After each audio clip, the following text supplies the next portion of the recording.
All right. Good evening, everyone. Thank you so much to all of our students who are joining us this evening, as well as watching this on YouTube later. We are very excited to be having this panel focused on applying to residency in family medicine. My name is Dr. Cameron Matthews. I'm one of the directors and founders of the Tour for Diversity in Medicine that is sponsoring this whole Road to Residency program with SNMA and LMSA. And I am, more importantly, a very proud family physician myself and always excited to host this panel. Just a little bit of background. The Tour for Diversity in Medicine is typically just a group. We focus on high school and college students, but last year during the pandemic, we were really nervous thinking about all of our medical students coming out of school, well, in school and applying for residency, but going into this virtual interview season. You remember this last year, right? Everybody was kind of in a panic. And we reached out to SNMA and LMSA and said, hey, is there a way that we can do something? The tour, we usually don't do this type of program, but we want to do it. Last year, we had about 200 students doing mock virtual interviews. We held a couple of workshops. This year, 2021, we added an additional workshop and we have 500 students in this program. I mean, it's more than doubled. And thank you to our faculty on the screen now for being part of the group that has stepped up. We have faculty all around the country helping with this mock interview program. But part of this experience is to also talk more one-on-one as individual specialties. And I've been taking part in these webinars all week, but clearly this is going to be the best one because there is no other way than family medicine. I firmly believe that. So without further ado, I want to introduce a couple of my friends here, my fellow family physicians, and I've got a couple others hopefully joining us as well. I'm going to let you guys introduce yourself. Actually, I never do it justice. I'd love to hear not only who you are, where you're from, where you went to school and everything. Let's jump into why we went into family medicine later. But if you could go ahead with your introduction, kind of like what your family environment is. I always kind of think of us family physicians as bringing our family into not necessarily the workplace, but it's part of our lives. And we recognize the importance of that in our world. I myself have a husband and a dog. I am a doggy mom and proud of it. That is part of my family. No children yet, but would love to hear about your families as well and just orient us to who you are. So I'm going to start with Dr. Smyer. Please, you go first, or gentleman first. Hi, everyone. My name is Dr. Christopher Smyer. I am a family medicine physician. I am actually attending at Southern Illinois University at the Springfield site specifically. And there I see patients, I work with med students, I do research. I'm also director of equity, diversity, and inclusion for the entire family medicine department. My family situation is that I'm engaged. And so I'm really excited about that. And I'm happy to talk with people about what does that look like as far as how are you balancing work life, personal life, and also still being able to accomplish your priorities in life overall. Dr. Adu, please introduce yourself to the group. Hi, my name is Ajwa Adu. I'm actually like a newly minted attending. I just graduated residency in June. And so I'll tell you a little bit about myself. I did medical school in Chicago Medical School. Then I did my residency at Franklin Square Medical Center in Baltimore, Maryland. While I was there, I was very active, and I was actually one of the chiefs, and one of my big responsibilities as chief was to help with recruitment. So like I really did a lot to kind of help with figuring out how we're going to do recruitment in a virtual world. And I'm starting my job at Greenville Medical Center in Greenville, South Carolina. Hey, congrats. Thank you. And Dr. Foster. Hi, good evening, everyone. I'm Chris Foster. I am a faculty at Thomas Jefferson in Philadelphia. I did my medical school at Northwestern and then Chicago, and I also did my MPH while I was there. And I joined Jefferson's residency program and stayed on as a faculty afterwards. My personal family unit is primarily in Miami, Florida, but I'm here in Philadelphia and engaged, and I have a dog named Nala, who you might hear in the background in a little while. And then a quick shout out to Cameron. When we crossed paths in Chicago, it was right around this time when I was getting advice for applying for family medicine, because I didn't have a great unit for that at my medical school. And she read my personal statement, and it was just just kind of launched me into this world of mentorship. And so I really value that. And I'm glad that I'm in a position where I can help. At Jefferson, I'm one of the associate residency program directors. And so we've kind of gotten used to doing this virtual interview season, and I am here and happy to help in however I can, getting you guys ready. I love it. I love it. First of all, I love all the Chicago connections. I love the fact that we're all family. That is the Chicago, Illinois, Chris, you kind of, it's all the same, but love it. And am excited that we have such a good representation of residency, kind of faculty experience. I'm hoping we can really share that with the students. Just as far as my background, I love to start off and say that I am a proud second generation family physician. My father is a family doc. And the reason why I chose a medical school that doesn't even have a family medicine department to this day, because I knew it was part of my blood that I would apply to family medicine residency after medical school. So Johns Hopkins for medicine, University of Illinois at Chicago for residency. I am also proud to brag, my dad today retired. Today was his last day in medicine, and I'm just like in tears thinking about it. Just really a loss to family medicine. He was chair of his department, the only Black chair at his hospital out there at Abington, Dr. Foster. So, you know, that's part of Jefferson now and outside of Philly. And I'm just really proud to be part of that legacy, and I hope to really live up to it. I currently serve as the Chief Medical Officer of Veterans Health Administration. So running the entire national integrated health system out of DC, and responsible for more than you can imagine across our entire country, but the lead for our electronic health record modernization. For those of you that have done any work in the VA, we are moving to Cerner, and I am in charge of that entire deployment. So we can talk about family medicine in the administrative space. I am in that. I am 100% administrative. All I do is take meetings, but make decisions and boss people around too. I love it. So here we go. Let us jump in. I'd love to start. I mean, we really need to talk to our fourth years out there, because I think we can all of us at some point talk about why we chose family medicine. I mean, it's part of our blood. Most of us, it was pretty natural. I think most of us by the time we get there, right?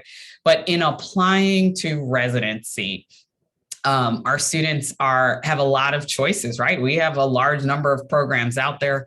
There's different pieces that they need to distinguish between, right? Let's get personal. Why did you choose the program that you chose? What stood out? How did you differentiate it from others? Anybody jump in? I'll go first. So I went to Northwestern Family Medicine program at Humboldt Park. It's one of the original teaching health centers, which meant that it was framed where you work at a Federally Qualified Health Center, or FQHC, which is like your safety net for basically taking Medicaid, Medicare, and then fully reimbursed for it. And it also had a partnership with a community-based hospital in addition to Northwestern's main hospital for our specialty training. And so what that gave me was sort of working in an underserved area, the research, the support to be able to know how to navigate the healthcare system. And for me, because I do care and want to work with underserved patients, having supervision to learn how that system can be best navigated made more sense for me than going into that after training without that experience and having more resources during my training. And so when you're thinking about family medicine programs, one of the things to think about is how much do you like OB? Our program was very heavy on the OB side, so we did 2 months each year. Some programs only do 2 months your first year and you're done with it. The other thing to think about is how much inpatient or procedures do you want in your training experience? At the end of the day, once you're done with your training, that's sort of your last protected time of just learning. And so outside of that, you have to sort of learn on your own. And so if you know you want to do OB, maybe look at programs that give that more exposure to learn more OB to be able to do vaginal deliveries, or even go on to do a fellowship so you can do C-sections. If you know you want to be doing like hospital-based medicine, maybe look at programs that have more inpatient already built into that curriculum. And so our program also did leadership development. And so because I knew I wanted to do academic, being at Northwestern where I could do an ethics fellowship program during my time made the most sense for me. All right. And real quick, actually, before, how many of you are doing inpatient? Any of you doing? Okay. All right, good. Oh, okay, good. All right. So we'll talk about that because that's the best part, the spectrum of family medicine. Okay, Audrey, you want to go? And so I chose my program for a few reasons. I feel like the most generic answer that I typically give is the people. Like, honestly, you want to be very mindful of who you're going to be around the next 3 years. I remember like one piece of advice that I got when I was interviewing was that like pay attention to how people are like talking to one another, because that gives you a good kind of sense of how they are amongst each other. Do they seem like they're actually friends? And I feel as though that piece of advice really kind of carried with me. And the people I worked with are amazing people. They've pushed me to grow in so many different ways. And then kind of like Chris was talking with OB, I have a strong interest in OB. So I wanted to be part of a program that was unopposed in OB. And so what that means for program being unopposed is that they don't have any OB residents. And so you'll be the person who gets the deliveries if there are any deliveries. And then also my program, I feel as though even though I was at a community hospital, we still had that kind of academic feel because we are affiliated with Georgetown. So you kind of, so there are some academic first community hospitals, and I was at a community hospital, but I still got a lot of the perks of being part of an academic system. And the population that I took care of, I was not directly in Baltimore. I was like right outside of Baltimore in Rosedale, but I still got to take care of the underserved population that I was really interested in helping as well. So those are a few reasons why I picked my program. Dr. Foster. That's such a hard question for me because there were so many things I really liked about my program. And I think it was one of the main reasons why I decided to stay on as a faculty here. At the time when I was applying for residency programs, I knew that I wanted to be at a place that had academic, lots of interest, had lots of diverse opportunities for clinical experiences, because I knew, again, that would be my limited time to get some training in a protected space. But what I didn't know, but in retrospect knew or needed, was that camaraderie and that mentorship that I think I was not getting when I was in training prior to that. And being around people who loved what they did, like being around family physicians who are just excited to be there. They're excited to teach. They want to bring you under their wing. They have new opportunities and they want you to join them. And it was in talking to a number of the faculty that I were interviewing and a lot of the residents that were telling me about some of their shared experiences, learning some of the mentorship that they got from faculty focally about some of their clinical interests and how they were able to launch them into doing research or go to conferences or bring them along for presentations. And I really just valued that so much, because I think it really helped to kind of narrow my interest and really help kind of like launch me into my career.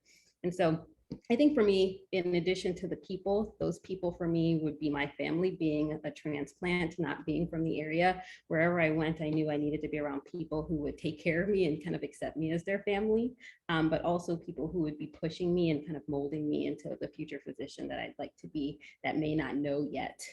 So those were some things that it's a little bit harder to discern on the interview trail, but again, kind of like watching people and learning about their interests and who their mentors are, I think really says a lot about what you're going to experience and what you're going to get out of the program, outside of just the clinical knowledge, outside of like learning the logistics of seeing patients and navigating visits, but how you're going to grow during your few years there. Totally fair. So I hear mentoring, I hear clinical experience and training, I hear support, I hear specific leadership development as well too. I think for myself, that hits on you're right, Chris. It's like, what didn't I look at? There were so many different factors.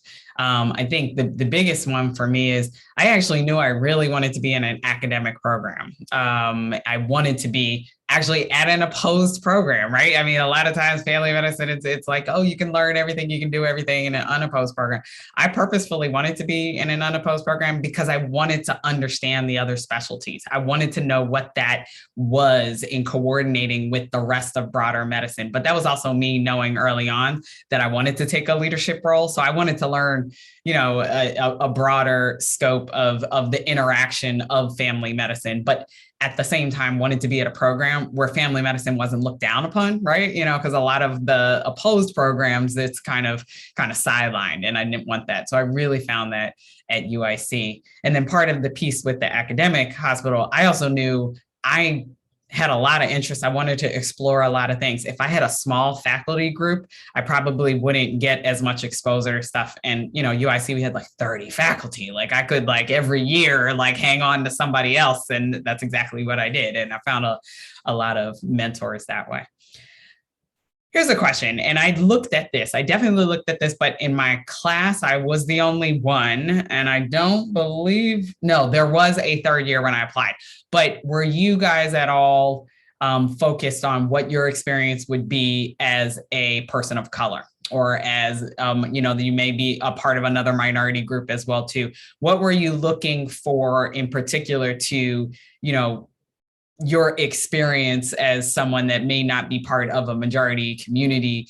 How did you judge culture? How did you figure out that piece of your life, if indeed that was important for you? I'll start again. So that was something that was important to me. I had great mentorship at every stage. And so that had become something I come to expect when choosing a place. I think like Dr. Adu had mentioned, being able to watch people's interactions was something that I had been given advice was very keen on. However, with things being virtual, that's a little bit harder to do. I think one of the things that I've sort of come to appreciate is sort of asking the questions and even using the caveat that, normally I would be able to observe firsthand how great you guys interact in the culture, but since I can't, tell me about it, and being very clear with sort of how do they respond. Did they have answers and say, yo, this is something we've been thinking about and we're working really hard to address? Or are they sort of caught off guard, like, oh, I never thought about that. Let me think real quick to try to give you an answer. Programs that are actively thinking about it and trying to come up with solutions are more likely, in my opinion, to be better suited with sort of creating solutions and making sure that your needs are going to be met. At the same time, if they have a track record of success, that means that they've gone through that, or someone's gone through that experience, and that their narrative, their experiences sort of giving insight to the administration with the types of support they offer, as well as giving you sort of baseline that people can do what they've gone through. You're not going to be the first person that they're learning new things about your experience, about the culture. So in my program, I'm actually the first African-American male to graduate from our program, but there's a lot of African-American and Latino females, and then also Latino males that had graduated prior to me. And so when I went there, I also looked at the faculty, and there was diverse faculty, both African-American, Latinx.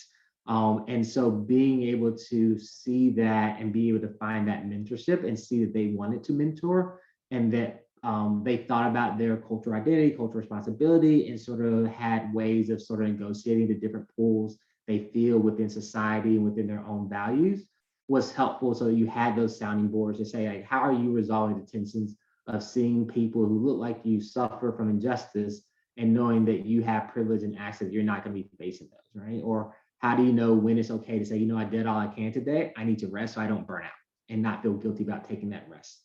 And so I think the more you ask those types of questions and see the responses, if people are actively thinking about it, then those are people that are going to have ideas. Even if it's something that doesn't work for you, they can say, hey, I talked to people, I thought about it. Here are some of the different things I've seen. Some of these work for me. Some of these didn't work for me. They may work for you, or you may find something that doesn't work, but at least you're not starting at ground zero to figure the path out. You can sort of start from where someone left off and then build from there. Perfect.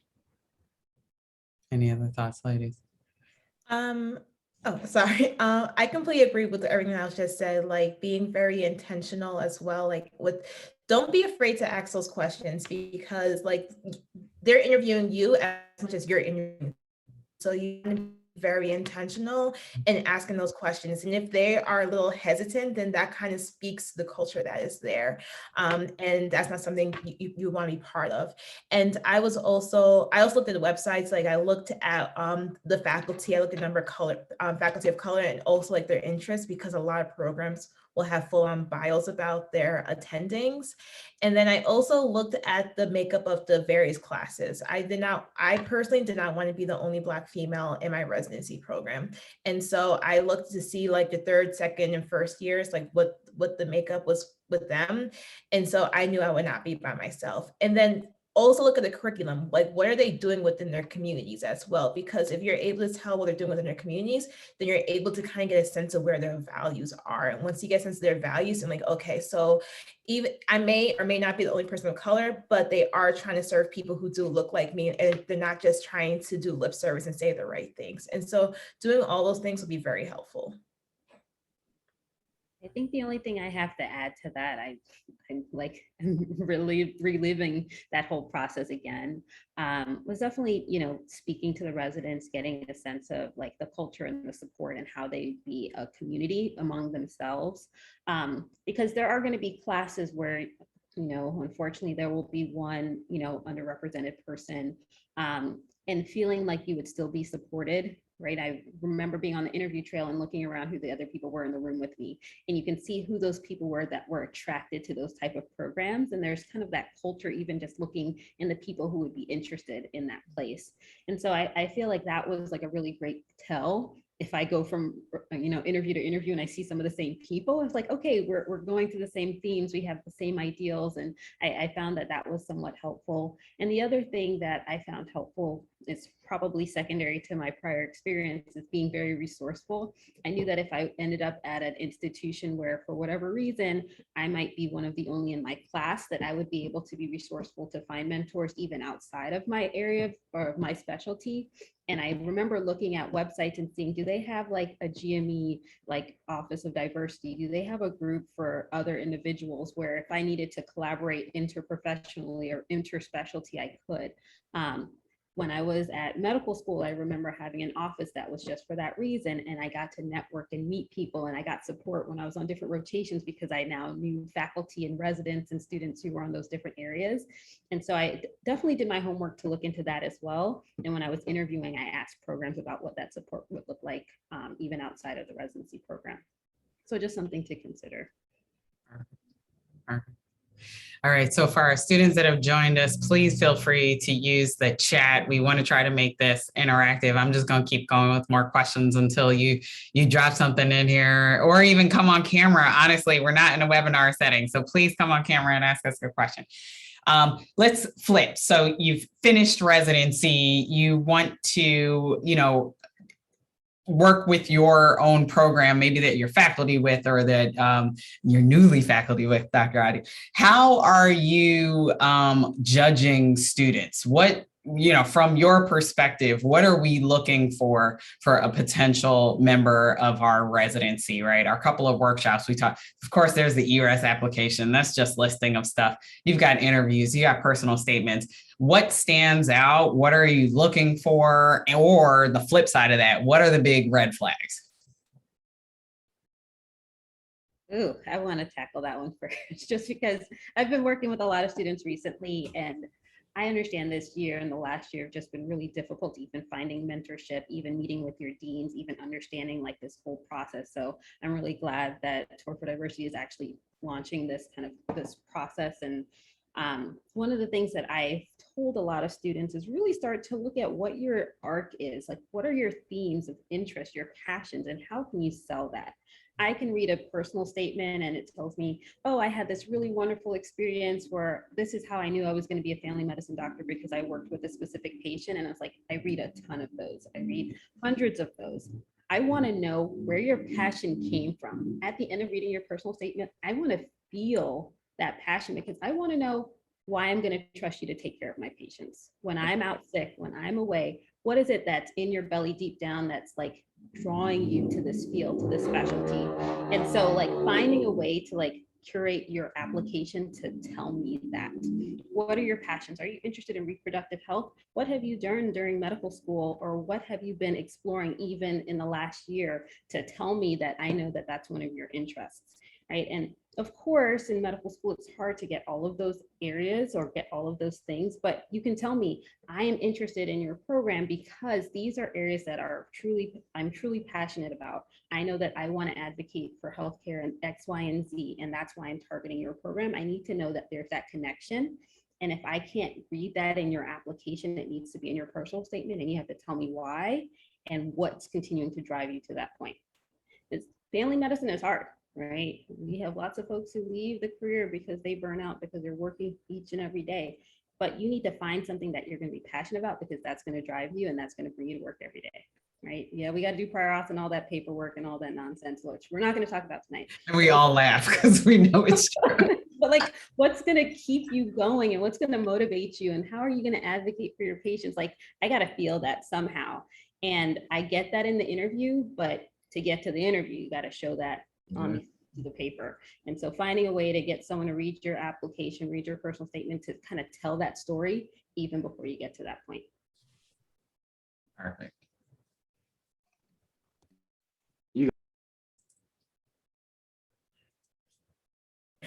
Okay, thanks. And so I haven't really had like, I'm not the one who like looks at applications and kind of does like the screening to see who gets the interviews. I've mainly been part of the process of interviewing applicants. And then I also, with my residency program, we have an active voice and figure out how we're going to rank everyone when it comes to rank night. And so the things that kind of stand out, like from my experience, is that you like kind of what Dr. Foster was saying, you want to like what drives you, because we interview hundreds of applicants and like everyone kind of like meshes together, like how probably the interview trail is going to be for you. So there has to be something that makes you stand out and that's going to we're going to remember. So they're like, just find that one thing, because if you're really passionate about it, like that's going to like, you're going to feel it through the screen. Like you'll be surprised at how many people I'm like, oh, like even though it's virtual, I've been drawn into them because I can feel their passion through the screen. So you want to be able to like really kind of talk about that and really emphasize that. And then you also want to get a sense of your work ethic. I know as a resident, when I was interviewing applicants, I'm going to be your senior. That's what I'm thinking of. It's like, do I want to work with this person? Is this person going to be someone who I'm going to be able to give direction to at like 3 o'clock in the morning? Are they going to be, are they going to like be resistant, or like, look, how is it going to be with me being your senior? Like that was always in my mindset. And then also do your research about programs, because a lot of family medicine programs are similar, but no two programs are alike. And then we can tell if like that you really don't know much about our program, because I remember saying in some interviews, I'm like, you know nothing about our program. And I'm like, I like, it just throws me off. Like, I'm just like, if you don't know anything about our program, like, why am I sitting here interviewing you? Like, I personally lose interest. And so do your research, like say some things about the program that you looked up online, because I think like all programs have like the curriculums and things like that online. So make sure you know that kind of stuff. And like have some extracurricular activities that you're really like I said before, like Dr. Foster was saying, that you're passionate about, I think. And those are the key things that I wrote down. Perfect. So I'll throw one plug that's going to be more helpful for students who may not be in this cycle, which is going to conferences, networking, meeting people at the recruitment fairs, because you then can build that relationship so that once it comes time to apply, they're looking for your application. Oh, you send your application to us, right? Yeah, great. Looking forward to seeing it. And they sort of have a different lens when they're seeing it versus like, this is a random person. Are they interested? Let's find out. Versus, oh yeah, pull that one. Matter of fact, I'll read it. I already know them. I already know what they've done. They're great. Let's pass that on through, get them on in. Hopefully we'll be able to get in early to keep them interested in us. If you're applying now, you may not have the time, obviously, for that. But I think everything that Dr. Foster, Dr. Adu has mentioned has been great. Some of the things I'll add to that is thinking about being confident once you get to the interview stage. Because at the interview, at that point, you're good on paper. If there are any red flags, quote unquote, in your application, they're not so great that we are just passing on you. And there's 1,000 applications coming through. So it's not a numbers thing where we can't pass on people. Right. And so at that point, the question really is like, can I get them where they want to go?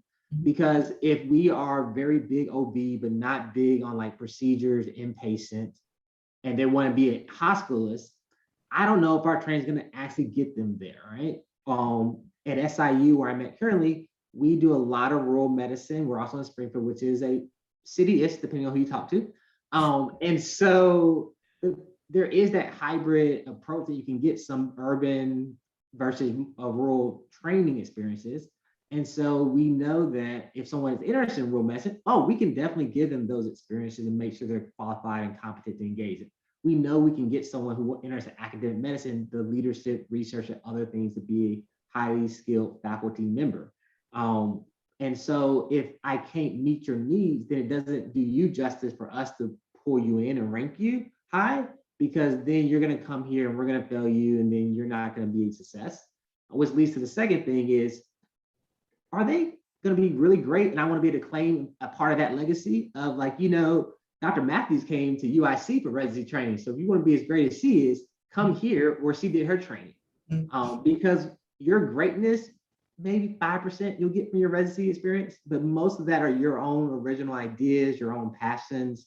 And we're just sort of refining those skills for you to be able to thrive. And so if you talk about your future and your passion and where you are going to be a leader and how you see medicine, how you want to practice, then that's very attractive to people to say, oh, we can be a part of their great narrative that they're building. The final thing is also thinking about just fit of mission. And so every program has different interests. Some are going to be more research-based. Some are more community-based, clinical-based. Some are more advocacy-based. And so making sure that what you're looking for aligns with what the mission is, because the mission is not changing that much. And so you don't want to be somewhere 3 years where you're constantly fighting against the mission and the program, the things are already in place, because you just don't have the time or energy to be able to do that all the time. And so when we're looking at people, those are the things, at least, that I think are important as you're thinking about how you're writing your personal statement, having that confidence, and then also being able to sort of own your own narrative. And so, like, hey, these are some challenges, I learned from it and I moved on. And you don't have to worry about it, because I've already identified that this is an area of growth for me, and I've already made effort to grow in that area. Because you don't have to be the best test taker, but you do need pass tests, right? And there are resources that we have in our program that help people pass tests. You don't have the best interpersonal skills, but you do need to talk to people, and we can help build those skills up. But we can't have everyone in the class struggling, right? Because we don't have the resources maybe fund that, or everyone not able to work with each other, right? Because that's not going to work either. And so we're trying to bring a diverse group of individuals that have different strengths, different weaknesses, so they can grow from each other, learn from each other, and appreciate each other's unique story and unique future that you're pursuing, so that everyone grows and our program grows, and sort of the robustness of who we're producing and where people are going. Perfect. I think when I was doing interviews, Samara, we'll get to you. Let me finish this one question. When I was doing interviews, it was critical that I got to know who the person was. So and that can come across in the personal statement, like Dr. Foster said, like, you got to get to the interview in the first place. So I need to know more than you just love family medicine. I need to know something about you. And I think what might be difficult for some students, and the reason why you need to practice interviews and have people read your personal statement, is because we don't really do a good job talking about ourselves. We have just come through sciences, right? We're not like, some of us are more artistic and we like to talk about ourselves and we can describe things in them. But overall, pre-meds, we are a typical type of person, right? And then we get to medical school and we are just like hammered into this mold of, you are a medical student, be quiet, don't worry about being individual and everything, just get through, hold your breath and get through, right? So now we're telling you, be yourself, describe your path and all this. And that is really difficult to change that dynamic. That is why it is so critical. Practice some interviews, use your words, figure out what they're going to say on paper, but have somebody else read it and be like, does this describe me? Not does this describe why I want to be a doctor? Because first of all, you're already going to be a doctor. You're graduating from med school. So I don't want to hear that. I don't really want to hear why you want to be a family doc, because you wouldn't be applying if you didn't want to be one, hopefully. And trust me, we can figure that out if you don't really want to be one. That's we can see it. So really, it's more, why are you going to be a good family doc, and why do you fit my program? And that's what I was looking for. And so what everybody said, knowing the program, knowing how to distinguish them. I think a lot of students find it difficult distinguishing between programs as well too. So looking on the website, but more than anything, talking to people at the program, seeing what the faculty is doing, seeing what the graduates of the program are doing. That is a big deal. Are they all clinical? Are they all academic? Are they in private medicine? Are they in leadership? Are they doing research? That is a big deal, because that means that their training got them there, or that the program is recruiting a certain type. So that's another tidbit on how to choose the residency, but please figure out how to describe who you are and where you want to go, because I know that's a level of discomfort for a lot of students. All right, I got one question. How do we address gap years in medical school in the personal statement or elsewhere? That's a great question. Anybody dealing with that one? I'll deal with that. So Yep. I got a master's in divinity, focused in theological ethics, at the University of Chicago, where I did medical school. And so I started in my master's program, did 2 years of coursework, then started med school. Didn't pass step one the first time I took it. So I took a gap year, quote unquote, did research, figured out what happened, and pretty much quote unquote. Right. And so when it came time to apply, the story, as far as what everyone heard, was I'm a dual degree student. You know, University of Chicago does a lot of like non-basic science dual degrees. And basically we start in our coursework during that humanities or non-basic science. We then go do med school. We then come back and do research integrating the two. And then we come back and finish. Now, was that true? Yes, I did do research. I was integrating too. Was that the main reason? No, but they don't need to know that. It just needs to make sense with whatever your story is going to be. Tell the story. And as long as it makes sense, it's like, oh yeah, that makes sense. Moving on. That's all we're doing, because if it makes sense, we're not going to spend time really pressing it because we don't have time to. And if it doesn't make sense, then we're like, hold on, what's going on here? What am I missing? Don't lie, but yeah. Exactly. Don't lie, but just be honest with what is your narrative and your truth going to be about that situation. Because one of the things I found out after doing some testing stuff is I have a genius level IQ. And so the test doesn't define your intelligence. You get to sort of define what your narrative is. So I was like, hey, I'm a genius that didn't know how to study. I learned how to study and then passed my test. And as far as what happened and why it took me 7 years, because I'm doing a dual degree that no one really does. And it's going to be very insightful with thinking about patient engagement, how religion is a core part of people's identity, and we want to be holistic in our care, right? And people were just sold on this new novel thing of holistic care, including religion in the evaluation conversation, that they didn't really care about how long it took, because they only see you're coming out and you got some extra degrees or you did some extra research or whatever you put to fill that time. And then they go with it, because a lot of people do research and gain those extra skill sets at this point in training. And so as long as it makes sense of how you're gaining skills, that 4 years wasn't going to be enough time to prepare you to be the type of physician you want to be, people buy it and sort of move on, unless there's reason that you're giving them not to buy it and move on.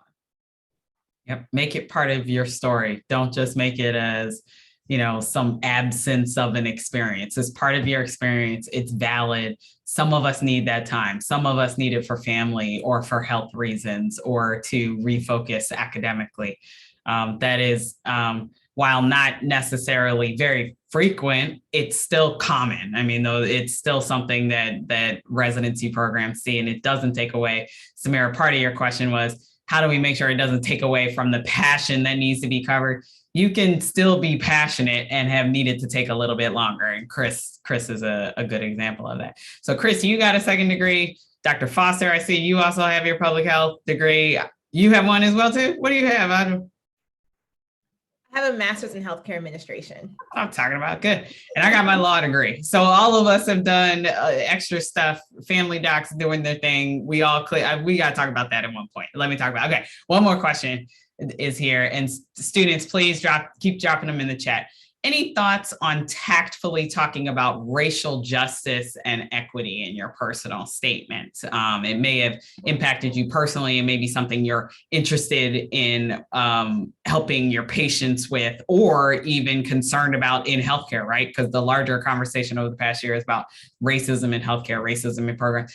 How do you raise those issues? Especially if it relates particularly to your extracurricular activities. I mean, most of us have been through SNMA and LMSA and White Coast for Black Lives. We do that stuff, right?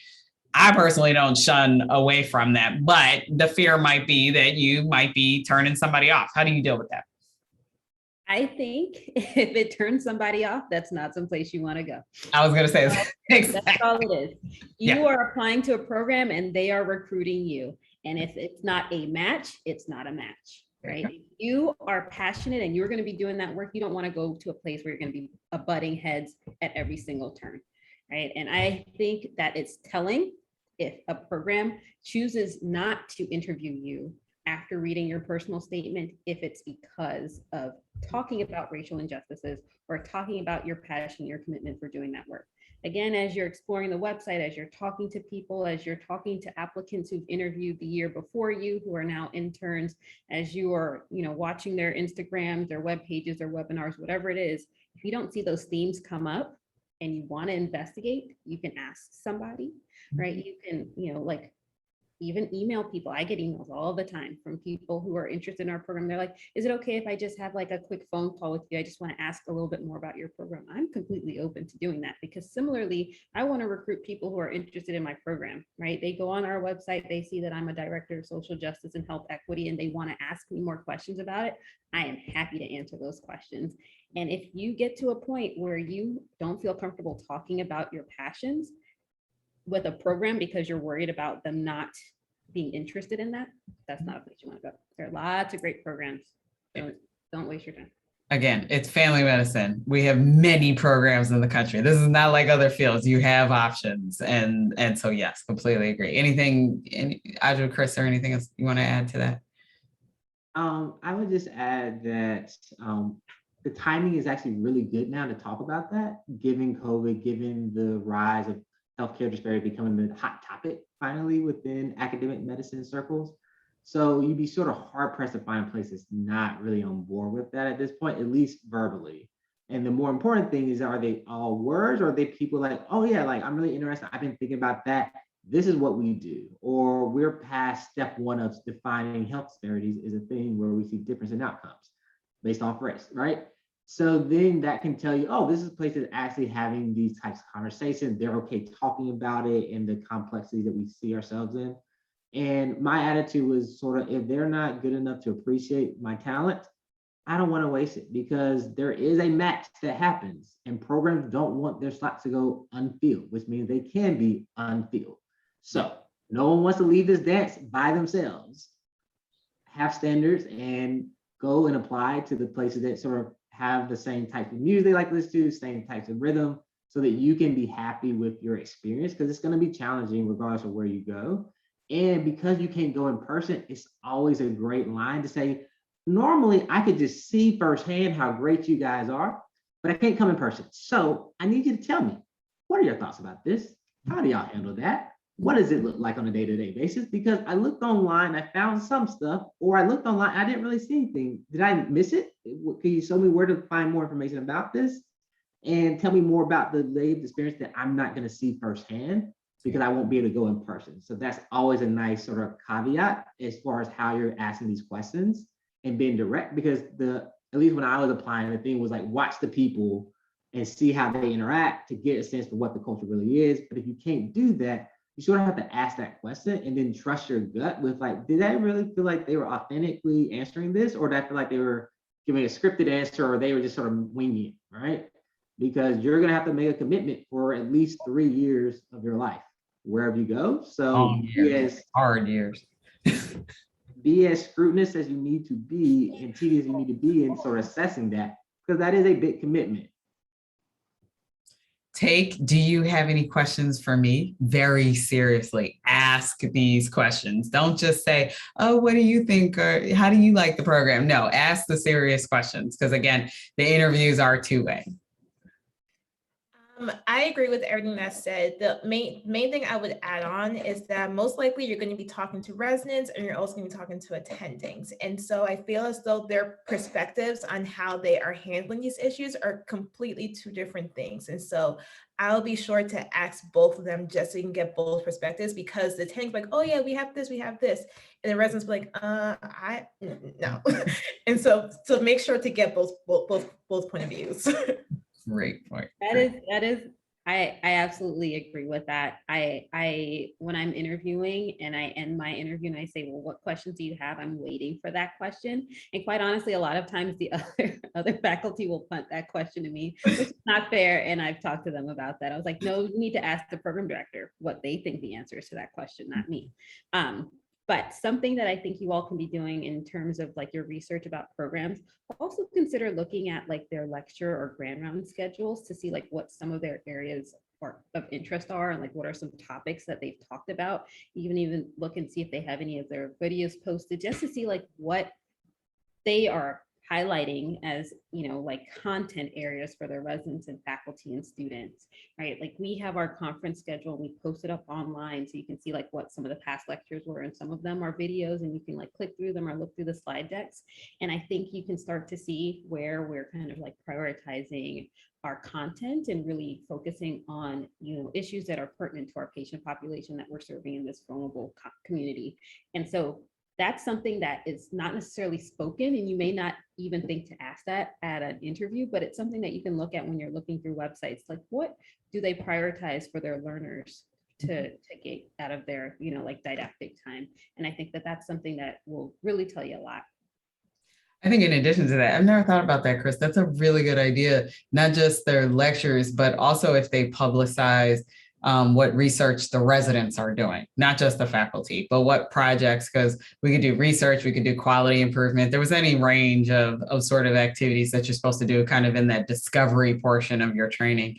If they're sharing that, it does show an emphasis not only on maybe where they steer the residents towards, but maybe where also the residents are kind of naturally falling, either because they chose that program or because, again, they're being steered there, or there just happens to be more resources in that community. However, it could happen, but it gives you information. It's a great point. Simone, please speak up. Thank you so much. I really appreciated hearing all of your answers. I think you guys have just so much wisdom and experience that you're really sharing with us. So I wanted to thank you for that. I've been taking notes as we've been going, but I have two specific questions. As far as applying to a different region, I know we've only allowed to do we've been allowed to do one-away rotation through VSAS. So we've been a little bit limited this year. So say we're from one state wanting to apply to the opposite coast. What are your thoughts on that? And any like tips you have? And then also, especially for Dr. Foster, for people that did their MPH, especially like as a clinician, how were you able to like not just include it in your practice, but also like it sounds like you're in administration as well. So if you could speak on that a little bit, that'd be great.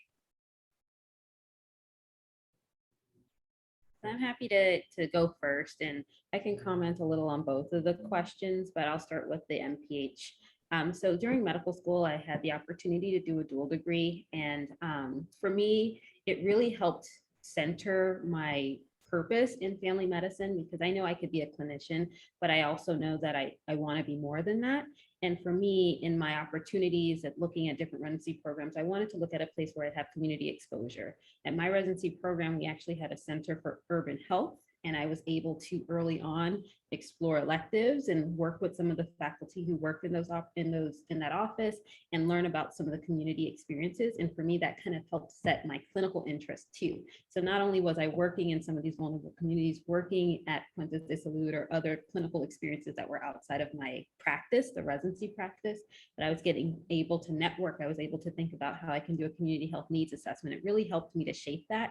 And for me now, in like an administrative role as a residency faculty member, I'm able to teach my residents how to do that. I'm able to help them identify research or areas of interest in these communities and really helping them do it in a way that does justice to the vulnerable communities, and not just like, oh, we're just going to go in and do a survey and then like walk out and say like, oh, we did service. Like, that's not how this works. I want it to be really true and intentional. And I wanted to make sure that if I was going to do that, I was going to do that right.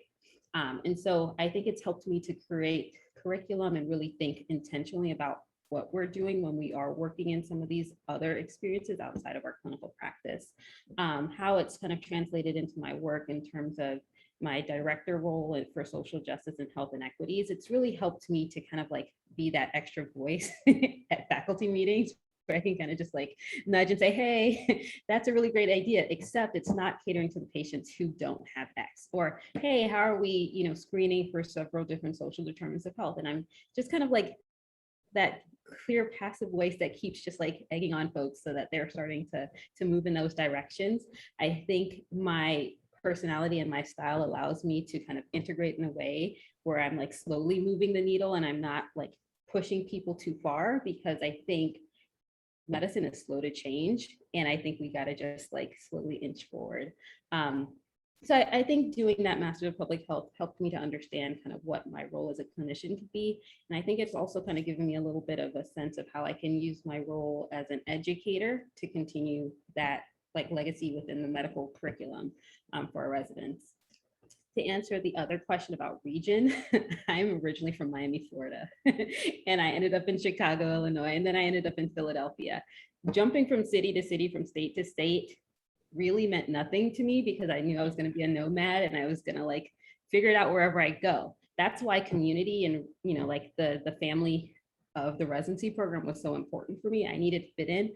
I needed to go to a place where I could crash on someone's couch and they would take me on as their own. And in each of those cities, I had that. I think with residents, with the virtual interview season, there has been a bit of a shift for people thinking a little bit more locally, just because you're not able to travel to go to visit those other states. And so there may be some like less interest if you are coming from someplace else. But at least at my program, that has not been an issue. If people are interested in our residency program and that speaks in their residency application, you can get an interview. It doesn't matter if you're not from Pennsylvania. I think it really depends on the type of residency program. If it is something that's more like community-based or something that may be in an area that's not a big urban city, they're usually going to recruit for people who are more likely to want to live in that space or move to that area. But for like big academic residency programs, we get people from all over the country. And I don't think that that has impeded anyone's ability to get an interview. I say go. I say go somewhere. It's 3 years, go explore. I'm the same way. I've lived in 4 or 5 different cities now. I say go. You can always come home. Yeah, you know, apply. What's the worst thing they're going to say? No, you know, it's another application. So I say do it. The one thing I like to add, Dr. Foster mentioned, because when I was applying, coming from your Chicago, they said don't do aways because you are more likely to give a reason to not like you than just coming from the institution, name brand, things like that. So part of that is talking to your advisors to see sort of what is your institutional reputation and sort of what is the prevailing knowledge and wisdom with that. And the other thing to think about too is sort of when I was at Northwestern, it's in Chicago. So we never thought about, is someone really going to come to Chicago? It was just never really a thing. It was more, are they interested in OB? Because we do a lot of OB and going to be happy with the way the curriculum is, all these other things. But in Springfield, Illinois, which is more central Illinois, that is something that I hear a lot of conversation about was like, is someone going to really come to Springfield? Because we only have so many interview slots. And like I mentioned before, no one wants to be at this dance by themselves at the end of the song. And so that is something that is actually a lot more discussed with like, how likely are they to come?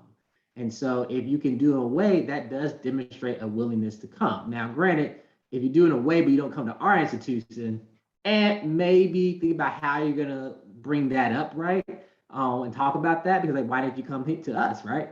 But I think you can say, hey, your program offers this unique opportunity to train that's gonna allow me to be the type of doctor I wanna be at. And so I really wanna come here because there's not a lot of places like that, right? And so you can sort of still convince and sell them that even if you haven't been there for an actual way, that you've done your research and that from your perspective, it's going to be a great training ground to really propel you to that next level, because that's what they're looking for, is say like, hey, we offer a training experience to try to produce certain types of clinicians. And if that's going to be what your long-term goal is, definitely apply. And so for one thing that we spoke about during we're looking at applicants is same, even though we're in Baltimore, we still wonder like, what is their connection to Baltimore? Like, are they actually going to come here? Like we have a resident who's from Hawaii, and it's like, she's from Hawaii, why is she coming to Baltimore? But she emailed our program director like shortly before we made our rank list and was like, my husband, he's at a program in Baltimore as well. So I'm really interested in coming to your program, like, and that's one of the main reasons. So if you're able to find a connection to the place where you're going to, because people want to know if you're actually going to come, and we don't want to rank you high when you can rank somebody else high. So just make sure that you have that interest and you're actually willing to go to that place, and that you explain that while you're on the interview trail as well. And for aways, I know I I did 2 aways, and it helped me realize I didn't like the programs. And so I ended up not going to either one of them.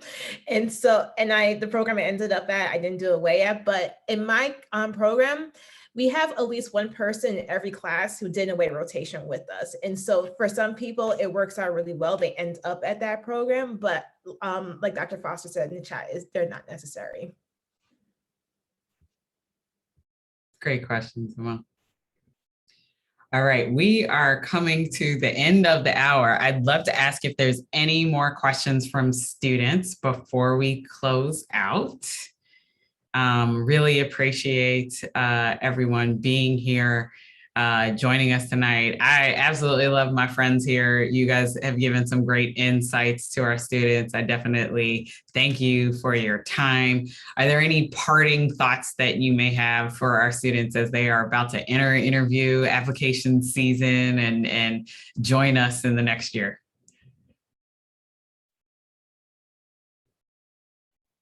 I'm so excited for you all. This is such like an exciting time to explore what it is that you really want. You've come to the end of your medical school training. You've worked so hard for this. It's just around the corner. You're so close. Now's the time to really reflect on what it is you want and go for it.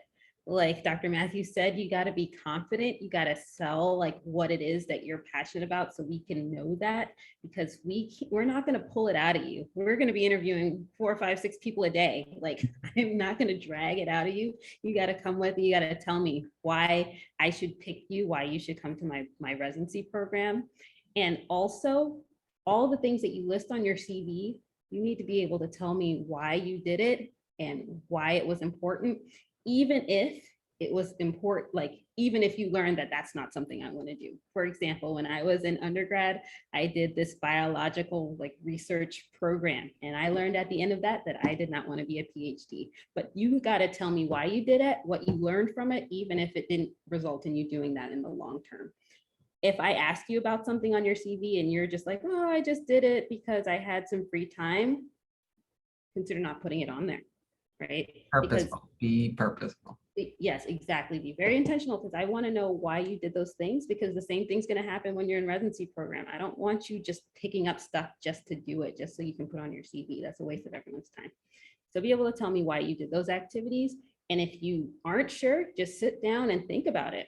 What did you learn from that? Just reflect and figure it out. I said earlier that I was chief of my program. One thing that I did was rely on recruitment. And so like, I remember last year around this time, we were just as excited to meet all the applicants as you guys are to interview with us. Like we were nervous too, because just like, how are we gonna like get good applicants in this virtual world? And so just know like that same kind of anxiety, unease that you're feeling, we're feeling as like we felt as well. And so just try and bring your best self forward, like be intentional with everything that you say, because it's just like this screen. Follow up. Like sometimes those follow-up emails, we remember them. Like you think sometimes we don't, but sometimes like they're good. Be very intentional, because there was one guy who interviewed with us. He started asking all the wrong questions during his follow-up emails. And so just be careful with those follow-up emails and be very like, and know questions you're asking, and don't dig yourself into a hole with them. And then I'll also say, there was one other thing I wanted to say. I forget. Oh yeah, like just sell yourself. Honestly, like we're excited to have you. We want good residents, and so just be mindful of that. And also I forgot what I was gonna say. I'm sorry, but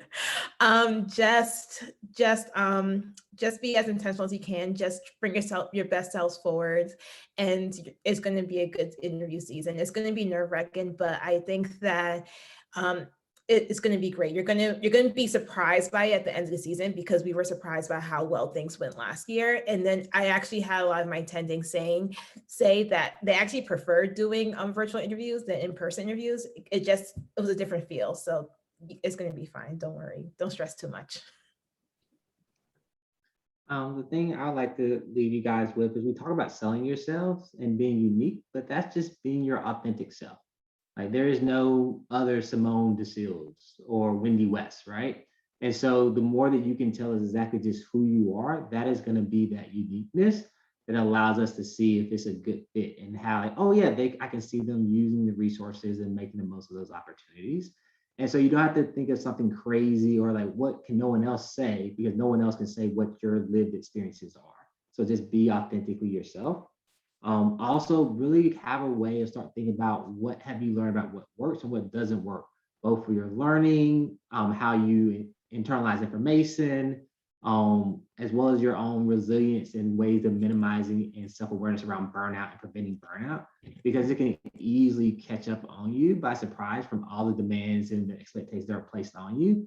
And so having those tools for saying, hey, if this starts to happen, now I know that I'm starting to get a little burnt, as I like to say, and so I need to take a break, or I know this is what really rejuvenates me. I'm an introvert, so going out with people is not going to give me energy, right? And I actually get energy from just basically, I'm going home, watching a movie, and chilling, and then I will feel rested and ready for the next day. And so really thinking about that, because we know it's going to be challenging. And so if you're already aware of what works and doesn't work, that also helps us know that, okay, now they know what they need and they can clearly articulate it. So if something does come up, I'm confident they'll be able to articulate what they need and how I can best support them. And then the final thing is really own your narrative. So one of the things that I tell some friends of mine is that I own my Blackness. So if I do it, that's what it means to be Black. And so don't feel that you have to be defined or limited in what it means to be whatever race, whatever culture you identify as. But really feel that if I'm doing it, that is what it means to be a part of my culture, because I define my culture for myself and contribute to that tapestry and diaspora that exists within any culture. And so the more that you can really have that peace of mind, the better it'll allow you to really be able to say, I'm really passionate about advocating, and I'm also passionate about my sleep. So I'm going to advocate for 2 hours and then I'm going to bed so I can rest and be functional the next day to advocate some more and not feel guilty that, you know what, it's bedtime. So I'm calling it quits for tonight, right? So be authentic, take comfort in being that authentic self, and don't let others try to define that for you. And you will have a great experience, because the places that can appreciate that authenticity and appreciate your unique self will want you and will let you know they want you and rank you high. And the places that don't, you don't want to be there. You just don't. Dr. Adu. Okay, I remember what I wanted to say. And so I have a few mentees who failed step 1 or step 2 or whatever it is. That's not going to stop you from getting into a residency program. There's so many doctors who have failed their step scores and their steps. And so don't let that define you. Don't let that stop you from applying to whatever program it is. Apply for that program. The worst that can happen is they don't offer you an interview. Just do it. And then also, like everyone's saying, like Dr. Smart was just saying, own your narrative. Like just don't make them have to ask you about it. Just like, oh yeah, I failed step 1. This is what I learned from it. This is why it's happened. And then it's already there. It's not like an awkward kind of situation. So like, just be prepared to explain yourself. You probably already explained it in your personal statement or wherever it may be, but just be ready to explain it. And it's not like in my program, I know people who have failed steps, and they were my colleagues. And so don't let that define you. That's one thing I want to let you guys know. Can I add another thing? This is going to Of course, keep going. So this comment is probably more for those who haven't gotten their letters yet, but may still be in the process of getting letters of recommendation. I've actually, in writing letters of recommendation for students, I ask them, what is something that I can highlight for you? What is something that you want me to highlight to your audience, right? And for some individuals, it's that resiliency where something didn't work out the way that they thought it would and how they overcome it. And I've actually asked that specifically to people. I say, is there something that you want me to highlight for you that you're going to talk about in your personal statement? And I'll say how you overcame that even more. And if that is something that you feel is a blemish on your application and you want someone to advocate for you, that is one way, is by asking your letter writer to comment on it. That is a great idea. It's a great point. All right, guys, with that, I thank you so much, my dear friends. I wish all of you students the best of luck in the season. Please reach out to us. A couple of us have dropped our emails into the chat. We are here. Family medicine is ready for you. We are eager. Please come join us. We are so excited to have you and wish you all the luck in the world, guys. Thanks so much for joining tonight. So fun being on a panel with you all. Thank you. Bye, guys.